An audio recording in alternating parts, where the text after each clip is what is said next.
조갑계 TV 시청자 여러분 안녕하십니까? 저는 지금 국회 본관에 와 있습니다. 국회 본관 3층 317호실 심재철 국회 부의장실에서 인터뷰 겸 대답을 하겠습니다. 감사합니다. 네. 우리 심재철 국회 부의장은 제가 취재원으로 만난 적이 있습니다. 1988년에 제가 월간조선에 있을 때 MBC에서 노조를 만들고 있었습니다. 그때 아주 애때게 보이는 우리 심재철 부의장을 인터뷰를 해서 언론이 민주화 시대 때 어떤 방향으로 지금 움직이고 있느냐를 보도한 적이 있습니다. 딱 30년 지났습니다. 그게. 예. 30년. 그때 동안 아직 그대로입니다. 어떻습니까, 요새? 예, 뭐 건강 좋게 뭐 잘 지내고 있습니다. 건강은 좋은데 마음 건강은 별로 안 좋죠. 심기에 늘 불편하죠. 심기에 불편하죠. 예, 세상 돌아가는 것 때문에. 요새 이 우리나라가 돌아가는 거, 특히 평창 올림픽 준비가 평양 올림픽처럼 된다고 해서 야당에서는 문제를 많이 제기하고 있는데 요새 세상 돌아가는 데 대해서 특히 어떻게 생각하시는지 국회에서 보시는 입장에서 설명해 주십시오. 일반 국민들이 생각하기에는 우선 먹고 사는 게 가장 중요한 문제인데 예. 먹고 사는 문제, 경제 문제가 지금 잘 풀리지 않으니까 국민들의 불만들은 계속 누적이 되고 있는 것 같습니다. 거기에다가 문재인 정부가 지금 하고 있는 행동들이 이건 아닌데 하는 그런 헛발질들이 연달아 지금 나오고 있습니다. 최근에 가장 대표적인 게 이제 뭐 아이스하키 남북 단일팀 구성이랄지 한반도 애국가 태극기 포기한 거랄지 이런 부분에서 이건 아닌데라고 하는 이런 부분들이 쉽게 나타나고 또 뭐 최저임금 인상해가지고 실질적으로 생활에 압박을 받게 되고 이런 문제들로 해서 국민들은 굉장히 지금 언짢아 하시는 것 같습니다. 예. 어제 북한의 가수 현송월이라는 사람이 와가지고 마치 우리 언론도 좀 과하게 국빈 방문 것처럼 그 보도를 했어요. 보도를 하는데 지금 어제 재밌는 현상이 하나 있었습니다. 정부에서 청와대에서 논평을 한 거하고 북한 노동신문이 논평한 게 하나 일치점이 있었어요. 뭐냐면은 북한 팀이 평창에 오는 바람에 평창 올림픽이 살게 되었다. 흥행에 성공하게 되었다. 노동신문은 우리가 가는 바람에 비인기 올림픽이 될 뻔했는데 살아났다. 그러니까 북한 팀이 와서 평창이 살게 되었다. 이런 취지는 같아요. 어떻게 생각하십니까? 북한이 참가함으로써 올림픽이 조금 더 빛나게 된 것은 큰 사실이죠. 그러나 문제는 이것을 정치적으로 지금 활용을 하고 있다는 것입니다. 남과 북 모두가 다, 물론 북이야 뭐 당연히 정치적으로 활용을 하겠지만 남쪽에서 우리가 그 본질을 꿰뚫지 못하고 무조건 좋아하는 것, 그리고 거기에만 전전긍긍 매달리는 것, 이것은 결코 아닙니다. 이번 평창 올림픽에 북한팀이 참여하는 것에 대한 대가로서 우리가 치른 게 저는 이렇게 봅니다. 첫째, 개회식 때 태극기가 내려지고 그 다음에 그 대신 올라간 게 한반도기인데 이 한반도기는 정체불명일 뿐만 아니라 그동안 서여진 관례를 보면은 남북한 좌파의 단일기예요. 어떻게 보면 연방기라고 볼 수 있습니다. 그렇습니다.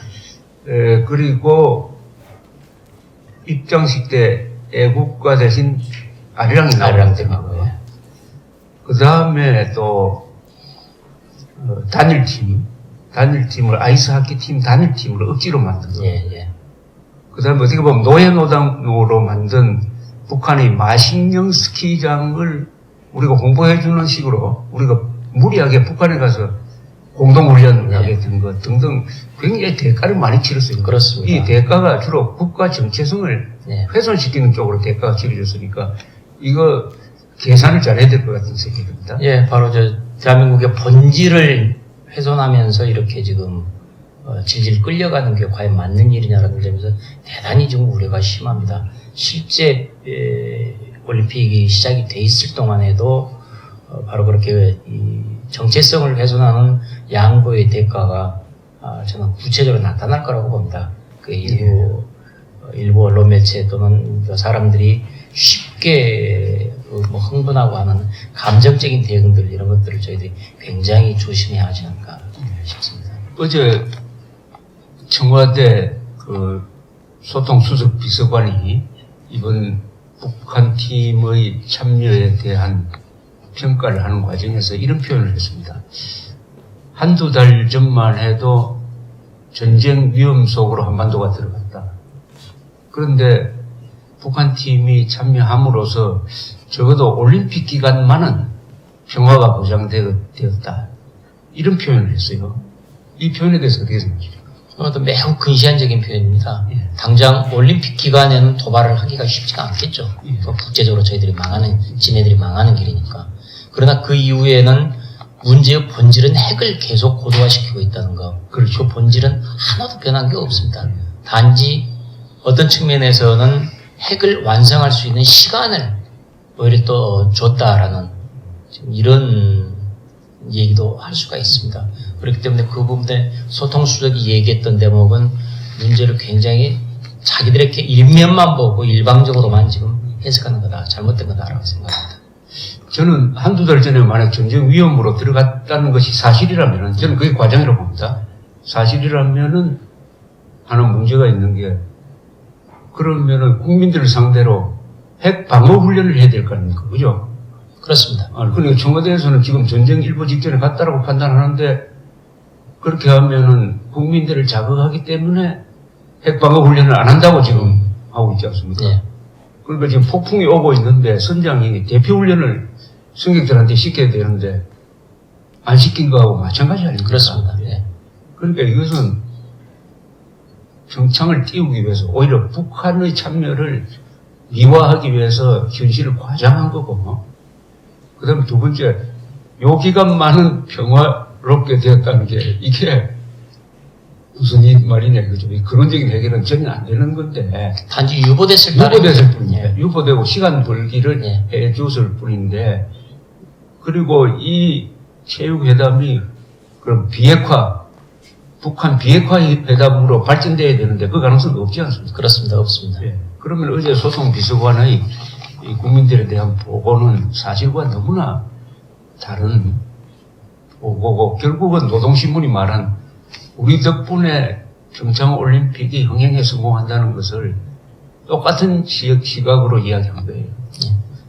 네, 그런 점에서 아주 참 우려스럽습니다. 이게 지금 대한민국 국민들의 생명과 안전을 지켜줘야 될 정부가 그것을 심각하게 위협하거나 북한의 핵에 대해서는 단 한마디도 뻥긋하지 못한 채 이렇게 지금 근시안적인 측면만 바라보고 자화자찬 늘어놓고 있는데 이게 결국은 올림픽이 끝나면 국민들이 다시 또 냉엄한 현실로 돌아올 수밖에 없게 되고 그런 점에서 곧바로 깨닫게 될 거라고 봅니다. 하나 국가를 위해서 다행이라면은 20대, 30대가 이건 아니다 하고 정신을 차리는 그런 면이 있는 것 같아요. 그래서 오히려 이 행사장에서 북한 팀이 적나라하게 자신들의 체제 선정을 해주는 게 국민들을 자극해가지고 각성시키는 계기는 될 것 같습니다. 예, 역설적으로 보면 뭐 그럴 수도 있겠죠. 분명히 북이 선전을 할 것이고 그 선전이 과연 이제 국민들이 어떻게 반영이 될 것이냐라는 건데 우리 20대, 30대 젊은 층들은 결코 거기에 속아 넘어가지 않고 굉장히 당당하게 그 부분을 인식할 거라고 예상하고 있습니다.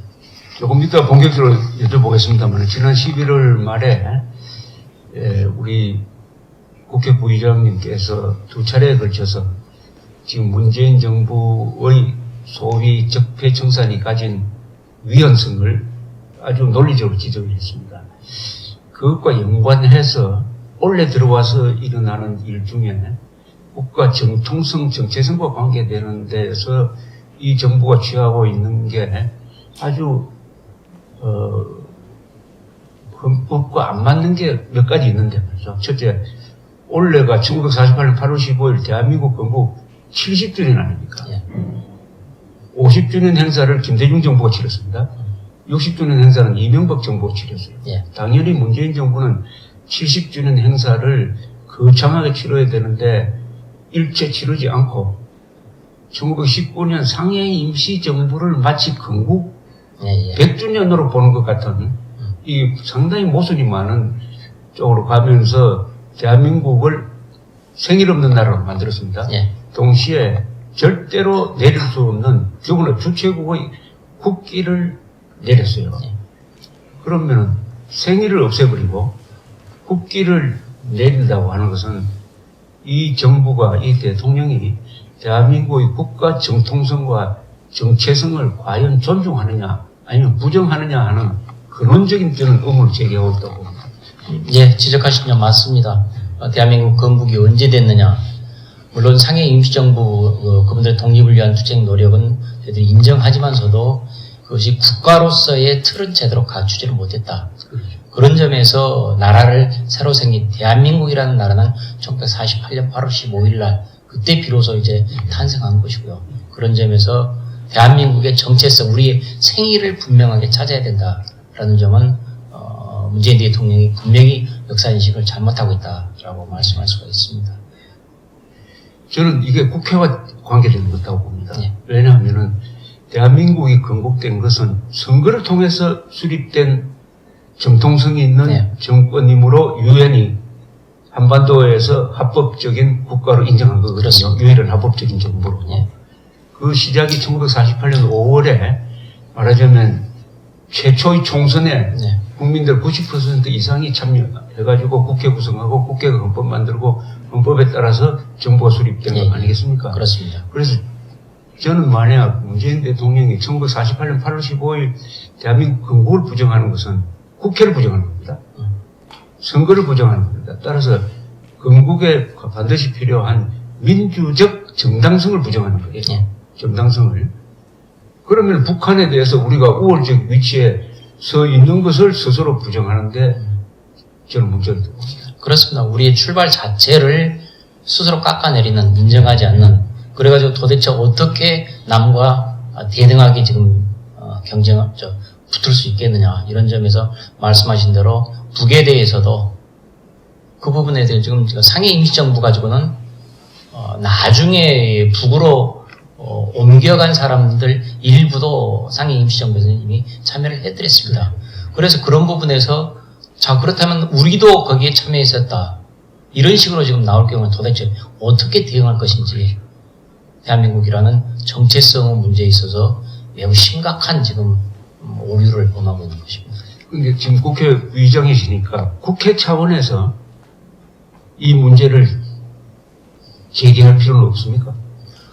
그 부분도 조금 생각을 좀 해보겠습니다. 왜냐하면은 이 문제가 단순히 이제 문제 제기를 했을 때 사람들이 쉽게 공감을 하고 그것을 동력으로 엮어가지고 어떤 행동을 나가야 되는데 행동으로 연결되는 고리가 지금 썩 그렇게 마땅치가 않습니다. 지금. 그렇기 때문에 그 부분은 좀 더 신중하게 고려를 하겠습니다. 이건 국가 정통성 문제일 뿐만 아니라 국회 정통성 문제예요. 대한민국 국회의 정통성 문제니까 이건 여야를 떠나서 그럼 1948년 5월 선거는 뭐며 그 국회 구성된 국회가 최초의 회의를 한 게 그때 임시 의장이 이승만이었습니다. 예. 이 최윤정자님. 그렇습니다. 예. 그 국회 회의록이 대한민국 공문서의 제1호거든요. 제1호인데 거기서 헌법을 만들고 그렇습니다. 그 헌법 만드는 과정도 상당히 진지하게 만들었습니다. 예. 지금 개헌하려고 하는 것보다는 훨씬 더 진지하게 토론이 있었습니다.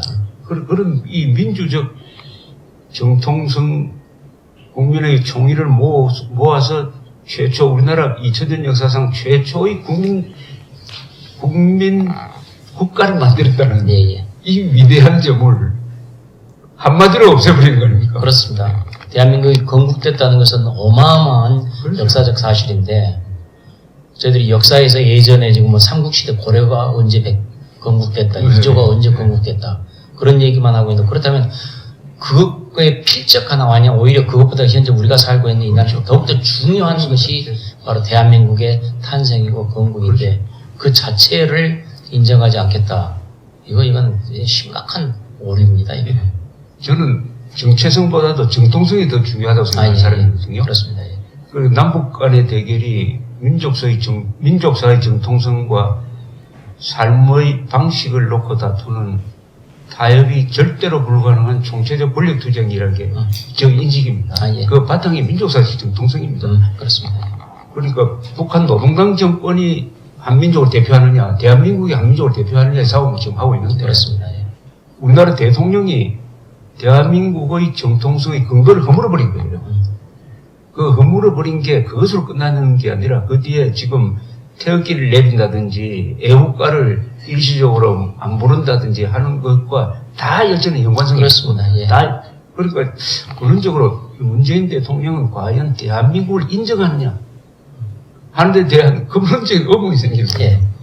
국가 정체성을 제대로 지켜내지 못하고 있는 이런 부분들에 대해서는 당연히 지적받아야 마땅한 것이죠. 그런 점에서 선생님께서 말씀하신 그런 의문들 그리고 그런 것들은 당연히 저는 제기될 수밖에 없다고 저는 생각합니다. 정파적 이해관계를 떠나서 국회의 권위와 정통성 차원에서 이건 발언해야 된다고 생각합니다. 국회가 해야 된다고. 예, 알겠습니다. 그 부분은 저희들이 국회가 뭐 결의안을 통과시킬 수도 있는 거 아닙니까? 예. 이 결의안을 어느 쪽에서 발의를 하든지 원래가 말하자면 대한민국 국가 70주년일 뿐만 아니라 국회 70주년 아닙니까? 예, 예. 대한민국 어떻게 보면 국가보다 국회가 먼저 나왔습니다. 국회 70주년. 예.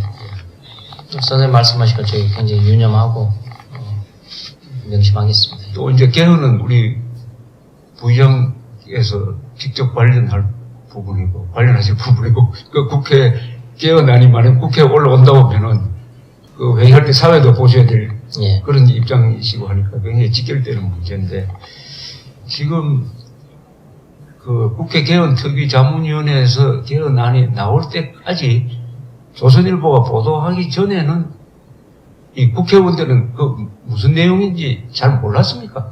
진행되는 거예요. 몰랐습니다. 지금 국회 안에 국회 개헌 특위가 돌아가고 있지만은 예. 그 안에서도 지금 서로 의견 차이가 있고 그래서 조문 작업까지도 못 들어간 것으로 지금 알고 있습니다. 예. 그리고 그것과는 별도로 국회의장의 자문기구로 국회의 자문기구니까 국회의장의 자문기구나 마찬가지입니다. 예. 거기에서 헌법 초안 만드는 것 그게 지금 심각한 논란을 불러일으키고 있고 그런데 사개특위 헌법개정특위 개헌특위 위원들도 아마 그 내용 몰랐을 겁니다. 이 자유한국당이 조선일보 뉴스를 보고 큰일 났다 이렇게 반응이 나오더라고요. 그렇습니다. 그러면 자유한국당도 몰랐다는 겁니다. 그죠? 네. 그 어떻게 돌아가는지. 네. 이런 무관심한 속에서 이런 중요한 초안이 나온 거예요. 예. 물론 그게 법적 구속력은 없다고 하더라도 그것이 가지고 있는 또 그것을 만들어낸 사람들의 이념적 성향이 이 정권하고 서로 통하는 사람들이라는 예, 점에서 이게 정부의 의도다 하는 것은 좀 읽히지 않습니까? 물론입니다. 그래서 지금 자기들이 지금 이 헌법 초안에서 지금 자유라는 민주사회의 가장 핵심적인 가치를 빼버리고 아예 민주만 남겨놓는 그래서 뭔가가 될 것처럼 이렇게 얘기를 하고 있는 이런 부분들 국가를 근본에서부터 지금 허물어뜨리려는 매우 심각한 오류입니다. 지금 그 자유 빠지고 민주만 남으면 그 민주가 어떤 식으로 해석될 것 같습니까? 민주에는 여러 종류의 민주주의가 있죠. 자유민주주의도 있지만 인민민주주의도 있고 사회민주주의도 있고 여러 가지 종류의 민주주의가 있는데 민주만 남으면은 민주를 달성하기 위한 그 어떠한 체제도 다 좋다라는 논리적으로는 그런 식으로 될 수밖에 없고 따라서 국가 방향이 흔들릴 수밖에 없게 되는 것입니다. 제가 이 개헌과 관련한 이 정권 자신들은 촛불혁명정권이라는 표현을 씁니다.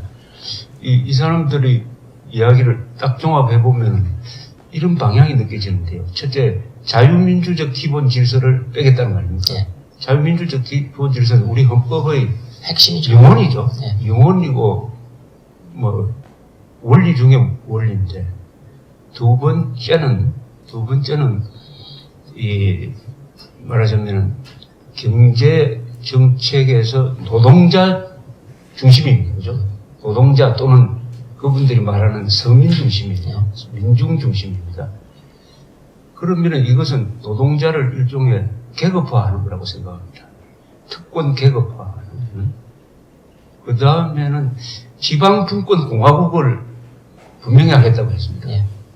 개헌에 지방분권, 대한민국은 지방분권 공화국이라는 것을 명시하겠다고 하면서 지방분권을 앞으로 지방정부라고 지원한다. 예. 이건 저는 연방제로 가는 어떤 틈을 만드는 것이 아니냐 하는 생각이 예. 듭니다. 이걸 종합을 하면은 대한민국의 자유민주주의와 시장경제라는 정체성을 바꾸는 거거든요. 예. 그럼 저는 이거는 개헌을 빙자한 국채 변경 업무라고 봐도 되는 게 아니냐 하는 생각이 듭니다. 네, 뭐 충분히 일리 있는 지적이십니다. 그리고 그 지적이 저는 충분히 타당하다고 저는 봅니다. 말씀하신 대로 국채의 성격 자체를 지금 바꾸는 것, 자유를 뺐다는 점에서 가장 핵심적인 것이고, 이른바 약자를 돕자라는 명분 아래 이제 여러 가지 경제적 조치들이 나올 텐데, 그 경제적 조치들이 사회민주적인 그런 스타일로 아마 진행이 될 가능성이 크고요. 그런 점에서 과연 이것이 자유시장 경제, 우리나라의 본질을 건드리는 이런 쪽으로 지금 계속 움직이지 않을까라고 저는 생각이 됩니다. 그러나 그런 음모가 저는 꼭 성공하지는 못할 거라고 저는 봅니다. 가장 중요한 핵심적인 것이고, 그리고 본질인 자유와 그다음에 시장 경제를 흔드는 것이기 때문에 그는 국민들이 그것을 용납할까라는 점에서는 지금 의문이 갑니다. 근데 산술적으로는 뭐 충분히 지금 개헌 저지선을 예, 야당이 확보하고 있지 않습니까? 그렇습니다. 그러나 한국 정치라는 것은 이 광장이라는 또 다른 문제가 예. 있지 않습니까? 거기서 뭐 촛불 시위를 또 시작을 한다든지 해가지고 대중적 압박이 가해지고 정말 언론이 아시다시피 KBS, MBC가 지금 정권 쪽으로 뭐 거의 넘어간 거 아닙니까? 예. KBS는 이제 마무리 단계만 남아있고, 그렇다면은 국회 의석 가지고만은 저지할 수 없다는 그런 위기가 만드십니까? 그런 위험은 있기는 분명히 있습니다. 그러나 저희들이 지금 의석으로서는 이 부분은 충분히 저지를 할 거라고 봅니다. 물론 정치기는 음모를 그 지방선거와 같이 묶어가지고 그렇죠. 지방선거에서 자기들이 압승을 하고 있고, 자기들은 개헌 세력이고 여기는 나쁜 호원 세력이다, 뭐 이런 식으로 이제 프레임을 짜가지고 연결을 할 텐데, 그러나 그럼에도 불구하고 새로운 내용들이 옳지 않기 때문에 저는 그 부분은 저희들이 지금 뭐 저지를 하고 또 저지할 수 있다고 저는 봅니다. 이 대한민국은 지금 총구에서 권력이 나오는 게 아니라 국민 여론에서 권력이 나오는 거 아닙니까?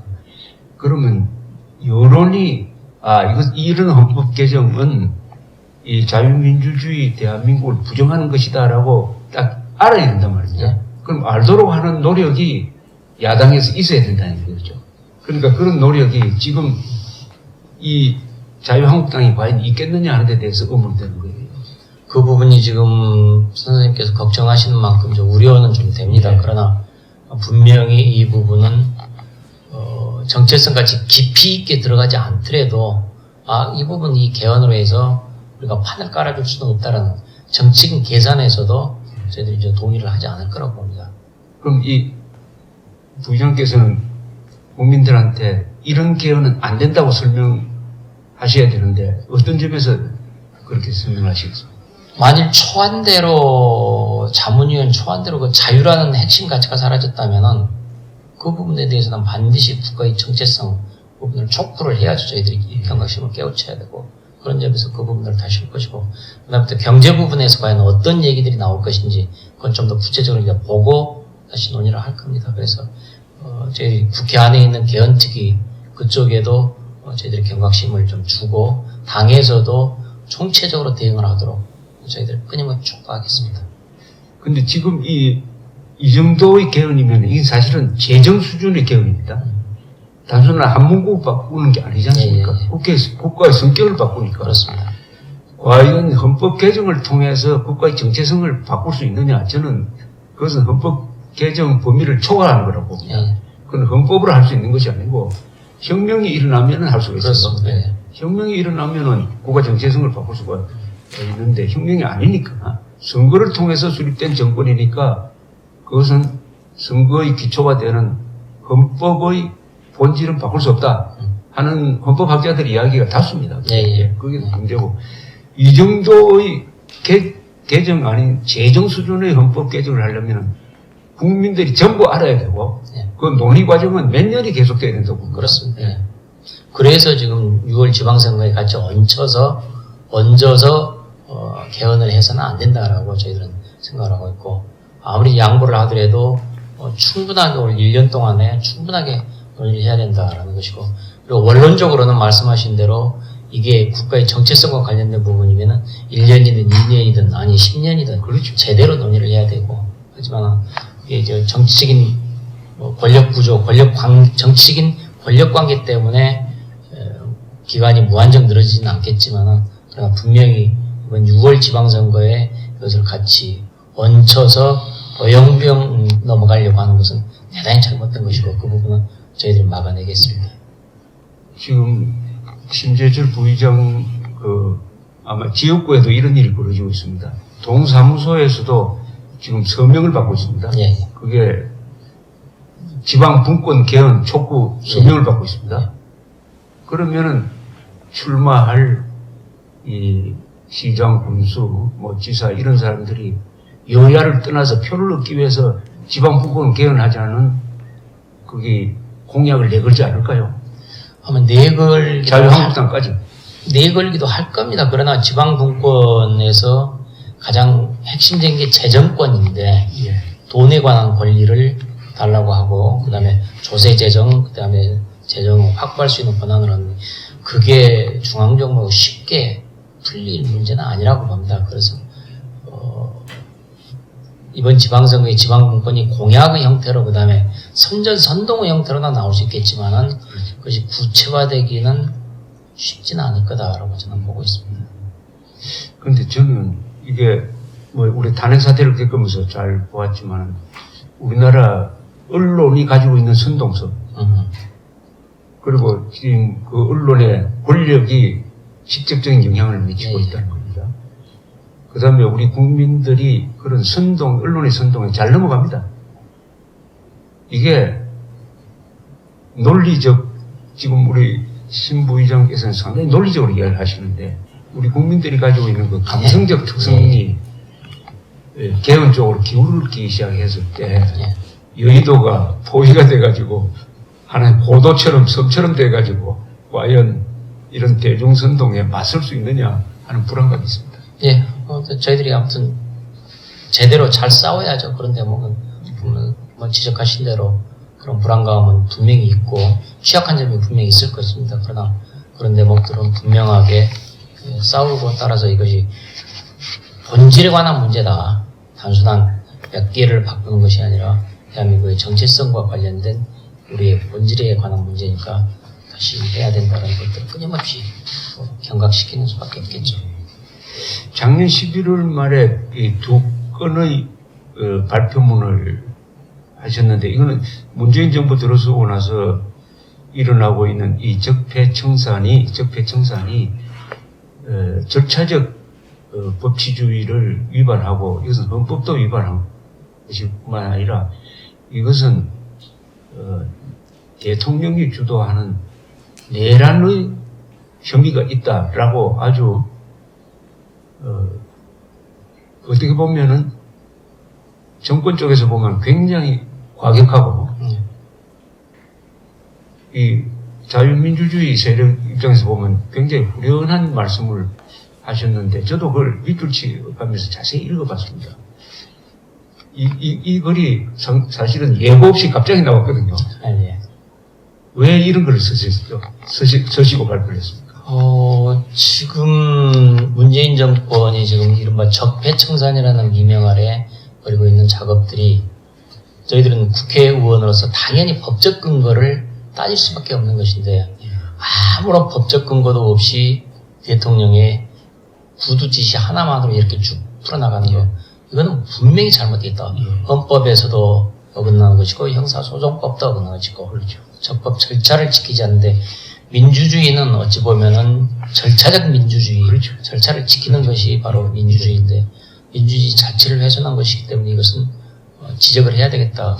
그리고 이게 거의 대한민국을 모든 곳에서 적폐 청산위원회를 만들어 가지고 뒤집고 있는 게 이게 결국은 내란 수준이 아니겠느냐라는 그런 위기 의식에서 내란 혐의로 이걸 고발해야 된다라고 지금 목소리를 높였던 것입니다. 이 문구는 굉장히 생각을 많이 하고 또 법적인 자문도 받고 쓰신 것 같은데 이게 어떤 식으로 만들어졌습니까? 이 문구가 만들어지는 과정이 좀 또 여러분들의 도움을 좀 받았죠. 법률 전문가도 법률 전문가들의 도움을 받고 그래서 이 부분이 과연 내란이냐 아니냐. 현재 내란은 국토를 참전하거나 국헌을 문란시킬 목적으로 폭동을 일으키는 것으로 되어 있습니다. 국헌을 문란시키는 것은 적폐청산위원회가 하는 짓이 분명히 국헌 문란에 해당이 됩니다. 그 다음에 이제 방법으로서 그러면은 폭동을 일으켰느냐. 물리적인 폭동은 아니지만은 현대사회에서는 전산화되어 있는 이런 사회가 되어 있기 때문에 작은 바이러스 하나라도 국가 전산망 신경 자체를 무력화시키는 이런 현상들이 분명히 드러나고 있습니다. 그런 것처럼 작은 것 하나라도 대한민국은 이 폭동에 준하는 국가 마비 사태도 분명히 올 수 있는 상황이다. 그래서 그런 점들을 우리들이 경각심을 가져야 된다는 점에서 내란 혐의로 이 부분들을 해봐라. 그리고 실질적으로 고발을 해서 이 부분은 좋다. 법적으로도 좀 따져보자. 과연 물리적인 폭동만이 폭동이냐. 기능적인 폭동은 폭동이라고 할 수 없느냐라는 부분들 법리적으로 따져봐야 되겠다라고 해서 지적을 했던 겁니다. 이 첫째 여기 지적하신 게 적폐청산위원회 여기서는 이제 과거사조사위원회라고 이렇게 의미를 가진 명칭을 썼습니다만 적폐청산위원회의 활동에 대한 법적 근거 하나도 없다.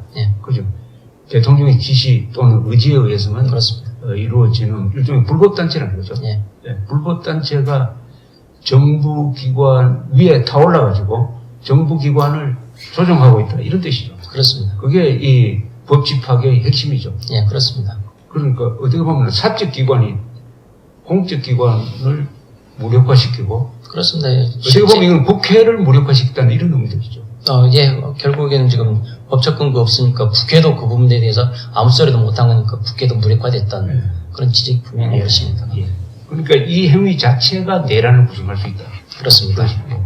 그리고 이것이 한두 군데가 아니라 모든 부서에서 다 뒤집기를 지금 하고 있는 이것이 결국은 내란에 준하는 것으로 봐야 된다라는 경고입니다.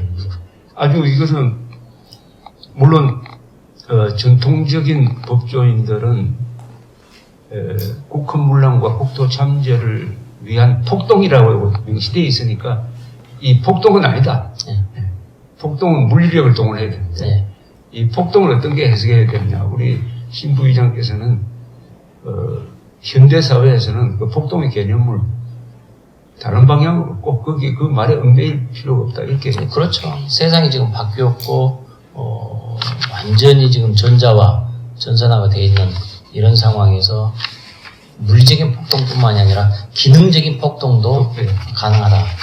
작은 스위치 버튼 하나로도 사회를 마비시킬 수 있는 정도의 사회가 그런 초연결 사회가 됐다 이런 얘기죠.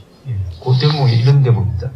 그러나 눈부신 과학기술 통신수단의 발달과 사이버 공간의 등장은 물리적인 폭동이 아니라 소위 기능적인 폭동으로도 국가 질서를 마비시키는 것이 매우 쉬운 상황이 되었다. 따라서 오프라인상에서의 무장반란이 아니라 소위 이념적 홍위병 등이 매우 세련된 모습으로 냉전시대보다 훨씬 더 강력한 폭동을 야기할 수 있는 변모된 현재의 국가안보의 현실이고 변모되고 있는 것이 야기할 수 있는 것이 변모된 현재의 국가안보의 현실이고 각국이 두려워하는 폭동이다. 폭동에 대한 새로운 개념입니다. 그렇습니다. 지금 저희들이 예를 들어서 북한을 마비시키기 위해서 북한의 전산망을 침투해서 하고 또 북한도 지금 대한민국을 마비시키기 위해서 그렇게 끊임없이 시도를 하고 있는 것이죠. 바로 이제 그런 것들이 결국은 대한민국을 뒤집기 위한 준비 작업, 전초 작업이다라는 것이죠. 그런 점에서 물리적인 폭동뿐만이 아니라 폭동을 좀 더 폭넓게 해석하고 현대에서의 변화된 여건에 맞게 해석해 주는 게 낫다라는.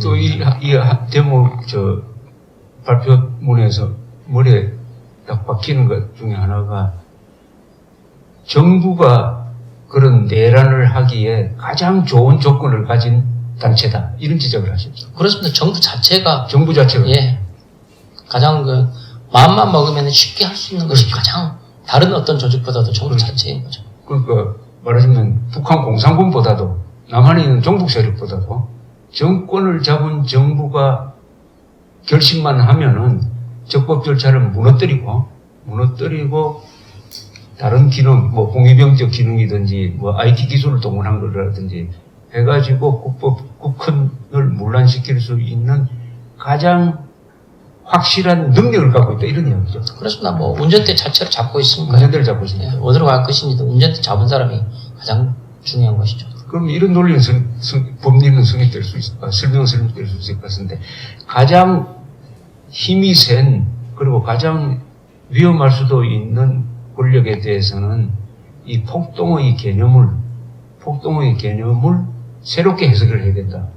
그렇습니다. 이게 이제 저 법리적인 측면에서 그렇게 지금 좀 확장이 될 필요가 있다라고 좀 법학자들께서 고민 좀 해 주셔야 될 그런 생각입니다. 여기에서 이걸 읽어보면서 느낀 것은 이 적법 절차가 아니다. 그래서 헌법과 형사소송법을 위반했다 하는 점에 논리의 중심을 두셨더라고요. 예.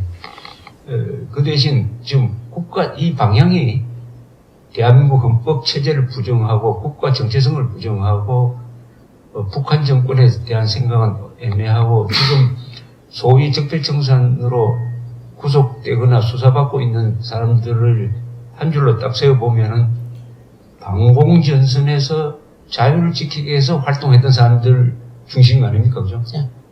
국정원장, 국방장관, 무슨 박근혜 대통령 비서실장까지 포함해서 블랙리스트라든지 댓글이 거의 대부분이 북한 정권과 싸우기 위한 기능이었고 거기서 정치적 관여가 논쟁거리가 되고 이 부분이 이제 기소 대상 또는 수사 대상이 예. 되고 있는데 그렇다면은 여기에 그런 국가 정체성을 파괴한다 또는 이것을 주도하는 사람들이 야당에 의해서는 주사파다, 전대협 출신이다, 또는 친북 세력이다 이런 식으로 비판을 받고 있는 사람들이 주도하고 있다 하는 그 부분은 여기서 일부러 뺀 것 같아요.